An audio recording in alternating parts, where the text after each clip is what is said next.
बिस्मिल्लाहिर्रहमानिर्रहीम, अस्सलाम वालेकुम। मैं हूं शाहिद सकलैन और आप देख रहे हैं मेरा यूट्यूब चैनल। एक बार फिर बात करेंगे नूर मुक़द्दम कत्ल केस के हवाले से, और उस केस में जो मरकज़ी मुल्ज़िम है ज़ाहिर जाफ़िर, उसके वालिदैन ज़ाकिर और असमत की आज सुबह जो है वो इस्लामाबाद हाई कोर्ट के जस्टिस आमिर फ़ारूक ने जो है वो ज़मानतें मुस्तरद की हैं। अब सबसे बड़ी खबर आपको दूंगा, क्योंकि वो एक शॉर्ट फ़ैसला था जो पिछली वीडियो में आपको बताया था।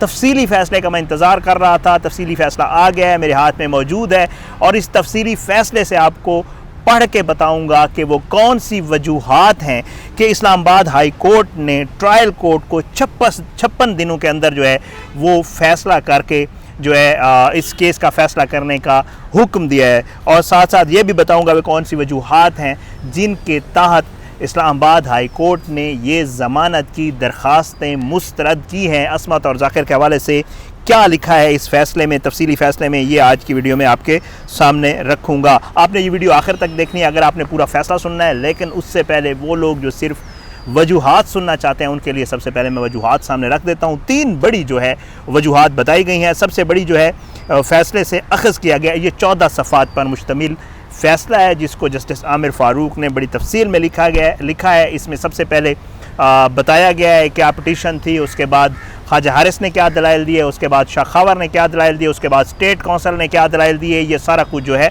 इस फ़ैसले में लिखा गया है, और उसके बाद जो है इस फ़ैसले का आगे चलकर इसकी वजूहात बयान की गई हैं। लेकिन मैं सबसे पहले जो है आप लोगों के लिए इसकी वजूहात आपके सामने रख देता हूँ। सबसे बड़ी वजह इस फ़ैसले में अख़ज़ किया गया है कि मुल्ज़िमान जो हैं वो बारसूख हैं, बाअसर हैं, और अगर इनको ज़मानत दी गई तो मुल्ज़िमान केस पर असर अंदाज हो सकते हैं। और इसमें जो है अदालत ने असर व रसूख के हवाले से इस केस के फ़ैसले में बैकग्राउंड भी दिया है, और जो है इसमें सारी तफसीलात बताई हैं कि पुलिस चालान में पुलिस ने क्या लिखा, किस तरह ज़ाहिर के वालिदैन को मालूम था कि उनके घर में ये सारा कुछ हो रहा है, उनका बेटा किसी को कैद कर चुका है, किसी को तशद्दुद का निशाना बना रहा है, तो इस वजह से जो है लड़की जो है एक मौजूद है घर में। ये सारा अदालत ने लिखा है। दूसरी एक तो है कि असर व रसूख इस्तेमाल कर सकते हैं। दूसरी बड़ी वजह जो है वो है अदालत ने ख़दशे का इजहार किया है कि अगर मुल्ज़मान को ज़मानत दी गई तो मुल्ज़मान जो है वो सबूत ज़ाय करने का बायस बन सकते हैं। ये दूसरी बड़ी वजह बताई गई है। और तीसरी वजह जो है वो अदालत ने बताई है कि ये अदालत का इख्तियार होता है कि वो किसी मुल्ज़िम को बेल दे या ना दे। ये मैटर ऑफ राइट नहीं, ये मैटर ऑफ डिस्क्रिशन है। और अदालत ने करार दिया है कि 302 के तहत मुकदमा दर्ज है और रेप की इसमें दफ़ात लगाई गई हैं। बहरहाल अदालत जो है वो जो मुल्ज़िमान की वकील की तरफ से दलाइल पेश किए गए उसके ऊपर अदालत जो है वो मुतमईन नहीं है, इसलिए अदालत ये ज़मानत की दरख्वास्तें मुस्तरद करती है। अब ये मैंने आपको मेन 3 पॉइंट्स बता दिए, लेकिन फ़ैसला जो है उसके जो पार्ट्स हैं वो आपके पढ़ के सुना देता हूँ। वीडियो शायद थोड़ी लंबी हो जाए, तो इसलिए आपने अगर पूरा फ़ैसला सुनना है तो आपको ये वीडियो पूरी देखनी पड़ेगी।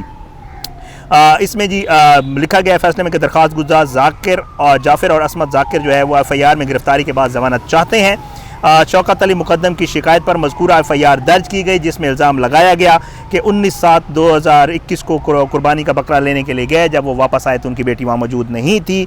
उनकी वाइफ जो है उन्होंने बताया कि उनकी बेटी घर पर मौजूद नहीं है। कॉल की नूर मुक़द्दम के सेलुलर फ़ोन पर, उसने जवाब दिया कि वो दोस्तों के साथ लाहौर जा रही है और 1-2 दिन में वापस आ जाएगी।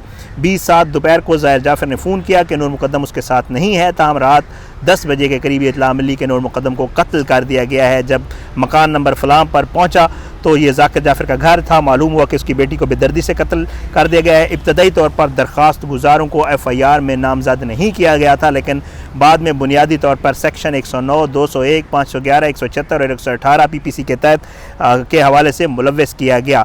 दरख्वास्त गुजारों ने गिरफ्तारी के बाद ज़मानत के लिए दरख्वास्त दी, जिसे फाजिल एडिशनल जज वेस्ट इस्लामाबाद ने 5 अगस्त 2021 के हुक्म के ज़रिए खारिज कर दिया।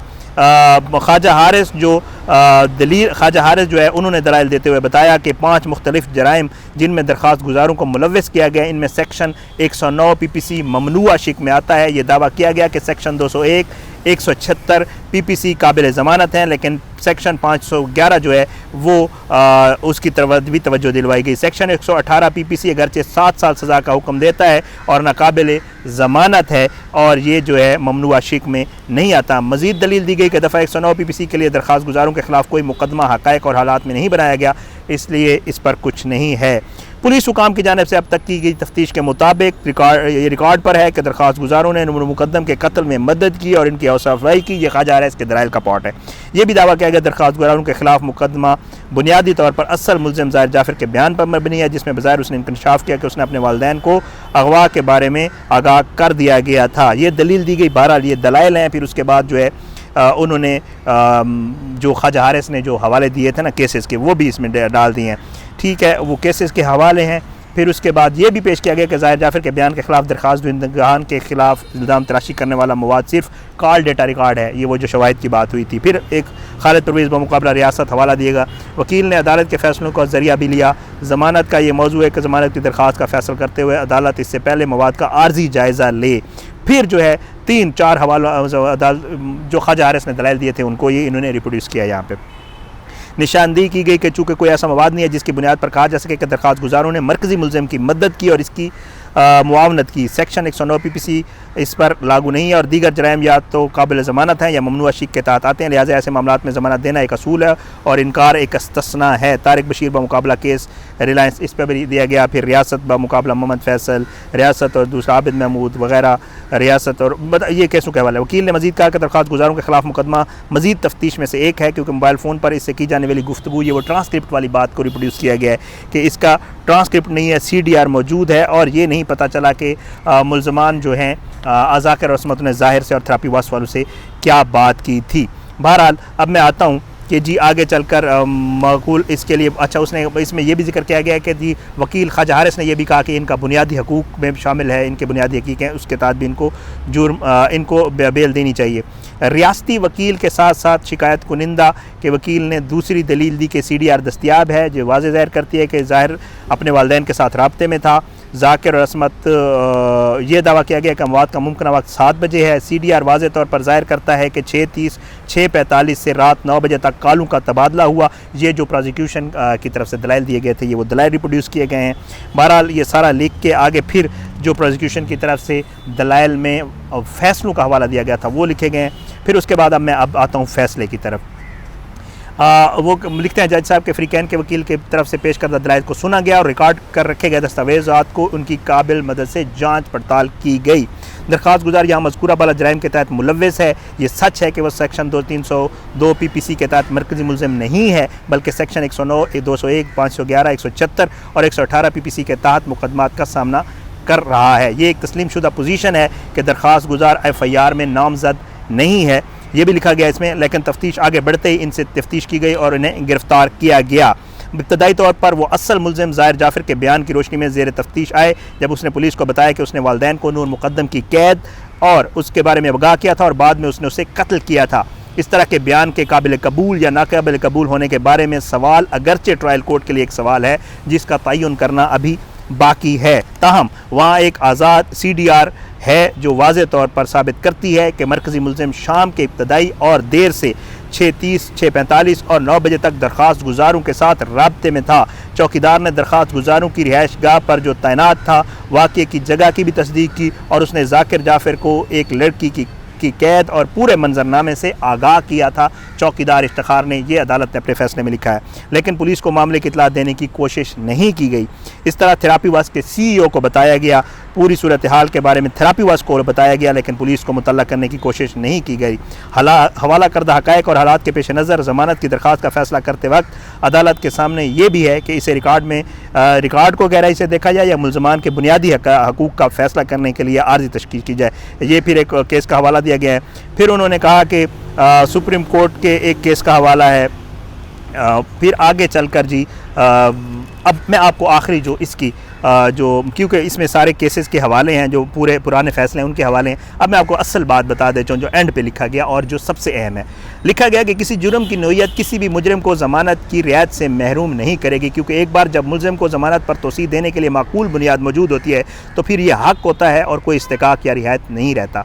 कानून के मुताबिक और पहली बार रिकॉर्ड पर रखे गए मवाद को देखते हुए ऐसा लगता है कि दरख्वास्त गुजारों ने जुर्म के कमीशन में मरकज़ी मुल्ज़िम की मदद की और उसकी हौसला अफजाई की, क्योंकि इनके पास ये मालूमात थी कि नूर मुकद्दम कैद में है, लेकिन पुलिस को इत्तला देने की कोई कोशिश नहीं की गई। हुकाम ये हकीकत ज़ाहिर ज़ाकिर के बयान से वाज़ेह है कि चौकीदार के तौर पर इफ्तिखार ने वाज़े तौर पर कहा कि उसने जाकिर जाफ़र को एक लड़की को कैद के लिए उसने जाकिर जाफ़र को आगाह किया कि ज़ाहिर ने एक लड़की को कैद किया हुआ, और फिर जाकिर जाफ़र ने ताहिर को इस हकीकत के हवाले से फ़ोन किया। अच्छा, उसके बाद जी ये बताते हैं कि फिर वो हौसला अफजाई और उसकी तारीफ़ बयान करते हैं। बहरहाल एंड पे ये बताते हैं कि लिखते हैं फ़ैसले में मज़कूरा बाला तारीफ़ को अगर चेक किया जाए तो इसके साथ गैर कानूनी तौर पर खारिज होना शामिल है। अच्छा, ये शहादत और अगज़ई केसेस का फ़ैसलों के हवाले हैं। और फिर एंड पे आके वो लिखते हैं कि जी बशीर सिपरा केस का हवाला है, उसके हवाले से भी लिखते हैं कि आने वाले फ़ैसलों में कुछ जिनके तहत ज़मानत मुस्तरद, यहाँ तक अगर कोई जुर्म इसके अंदर नहीं आता तो ममानत की शिक है। मुल्ज़िम अगर ज़मानत पर है तो अच्छा, वो कहता है कि यहाँ ये महसूस होता है, जहाँ ये महसूस होता है कि मुल्ज़िम अगर ज़मानत पर है तो वो इस्तग़ासा के शवाहिद से छेड़छाड़ कर सकता है, या इस्तग़ासा के गवाहों को मुतासिर कर सकता है, या इंसाफ के रास्ते में रुकावट डाल सकता है। दरख्वास्त गुज़ारों ने रिकॉर्ड पर दस्तियाब मवाद के मुताबिक थेरापी सेंटर से एहलकारों को बुलाकर अपने बेटे की हिफाजत के लिए शवाहिद को छुपाने और जुर्म का मंजर साफ़ करने की कोशिश की, और पुलिस हुकाम को मुत्तला नहीं किया। मुकदमा की समाअत के लिए तकरीबन नीचे ट्रायल कोर्ट में मुकदमा वो कहते हैं लग चुका है, इसलिए इस बात का इम्कान है कि अगर इनको ज़मानत दी जाए तो वो इंसाफ की राह में रुकावट डाल सकते हैं, इस्तग़ासा के शवाहिद से छेड़छाड़ कर सकते हैं, या मुकदमे को मुतासर करने की कोशिश कर सकते हैं। फिर एक फ़ैसले का हवाला है। अच्छा, उसके बाद लिखा गया है कि जो कुछ ऊपर बयान किया गया है इसके लिए फ़ौरी दरख्वास्त बग़ैर मेरिट के है और इसे ख़ारिज किया जाता है।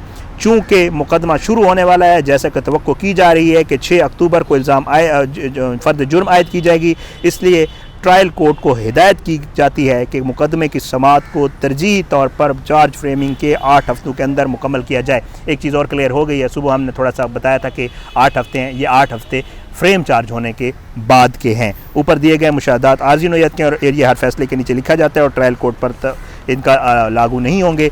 ये मुकम्मल फ़ैसले का मतन था। मैंने कहा आपको तफसीली फ़ैसले से आगाह कर दूँ। आज की इस वीडियो से इतना ही। आने वाली इस वीडियो तक इजाज़त। अपना बहुत ख्याल रखिएगा। अल्लाह पाकिस्तान का आमीन नासिर इसके खिलाफ साजिश करने वालों को नस्तो नाबूद करे। आमीन सुम्मा आमीन। पाकिस्तान जिंदाबाद। अल्लाह हाफ़िज़।